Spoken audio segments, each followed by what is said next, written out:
அஸ்ஸலாமு அலைக்கும். இன்றைக்கி எனக்கு இல்லாமல் வேறு ஒரு ஆளுக்கு அந்த கருவாடாக்குனாலாம் பார்த்தாலும் திங்கணும் போட ஆசையாக இருந்துடும். இது என்னது கருவாடு, இறால், தக்காளி, வீட்டு மசாலா, தேவையான அளவு உப்பு, தேங்காய் பால், கத்திரிக்காய், மாங்காய் எல்லாம் போட்டு ஆக்கிக்குது.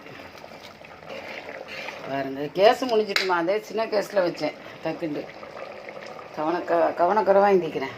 தேங்காய் சோறு இது ஒன்றையாக கூட்டம் அரிசிக்கு 2 தேங்காய். இந்த பால் கொதிக்கும் போது விளங்கும். முட்டை 5 முட்டை, 5 பேர் திங்கிறாப்புல ஆக்கி கேட்டோம். சரி தாரேன். எனக்கு எல்லாம் செய்ய அளவாசியும் எங்கள் சாந்தி எல்லா வேலையும் செஞ்சு தந்துட்டு போனேன். நான் தாளித்து போட்டேன். ஆக்கிட்டிக்கவே கேஸ் முடிஞ்சு. இந்த சின்ன சிலிண்டர் இதுக்கு போய் சிலிண்டர் எக்ஸ்ட்ரா எடுத்து வைக்க மறந்துடவும் செய்யணுமா.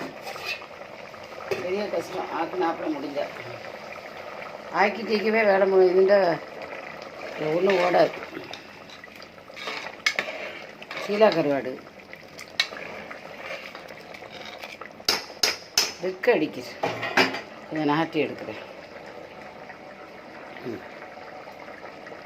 பாருங்கள் எப்படி இருக்குது. பார்த்துட்டு லைக் பண்ணுங்கள், ஷேர் பண்ணுங்கள், சப்ஸ்கிரைப் பண்ணுங்கள்.